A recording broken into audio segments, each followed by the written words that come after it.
You know, for centuries, Freemasonry has been shrouded in this deep mystery, right? A world of whispers and all sorts of conspiracy theories. But if you pull back the curtain, behind all the secret symbols and the closed doors, you find a fraternity that's actually built on a really profound philosophical foundation. So today, we're going to look past all the legends and get to the core of it all, its principles, and more importantly, what happens when those very principles are put to the ultimate test. So, at its heart, this is what Freemasonry says it is. It's not a religion, but it is an ethical framework. It uses these ancient symbols, like the famous square and compass, to teach its members about things like integrity, truth, and moral responsibility. The whole goal, really, is a personal journey of self-improvement. And its origins? Well, they trace all the way back to the stonemason guilds of the Middle Ages.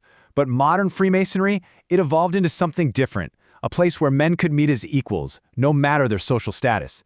The central mission, the one you hear over and over, is actually pretty simple, but also profound: to make good men better. And we're not just talking about some abstract ideals here. These principles have been embodied by some of history's most influential figures.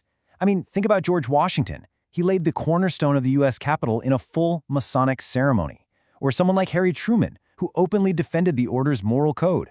For leaders like these, Masonic values were a huge part of their public service. This quote right here, it really gets to the very heart of the whole Masonic experience. It's this commitment to a lifelong search for truth, and not just in some philosophical, airy sense, but in your own character. It's all about sincerity, honesty, and holding yourself to the absolute highest standard of integrity you possibly can. So, this quest for truth builds into a pretty practical code. And this isn't just a list of nice suggestions, it's meant to be a moral compass. Members are genuinely expected to live by these ideas, making them the foundation of their actions, both inside the lodge and out in the world. The expectation is crystal clear. A Mason's life should be a direct reflection of these virtues. And here's where our story takes a really sharp turn. We've just seen the ideal, right? A fraternity dedicated to honor and justice. But what happens when a leader, a man who is supposed to embody these exact principles, is accused of completely betraying them? Our source material takes us to a specific case down in Brazil. A man, we're just going to call him Mr. E, holds the title of Grand Master. Now, that's one of the highest honors in the Masonic order. He's supposed to be a guide, a leader, a symbol of the fraternity's values. Instead, he finds himself smack in the middle of a storm of some very serious allegations. And these accusations are specific, and they are severe. They don't paint a picture of a moral leader. They paint a picture of someone allegedly deep in deception for personal gain. Everything from complex fraud and energy theft to supposedly using a family member to hide assets. We are not talking about minor mistakes here. And this is what leads to a really staggering hypocrisy. The source material points out this deep contradiction. On the outside, Mr. E built up this image of an honorable man, a pillar of his community, all while he was allegedly betraying the very values that gave him that public standing in the first place. And right here, the conflict just becomes crystal clear.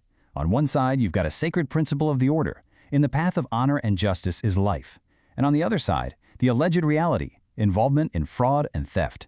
So the question is, how can an organization that preaches honor survive when one of its top leaders is accused of walking a path of pure deceit? You see, this is way bigger than just Mr. E. When a leader falls, they risk casting a shadow over the entire institution they represent. The source material makes it plain that these allegations don't just stain one man's reputation. They threaten to tarnish the credibility and the public trust of Freemasonry itself.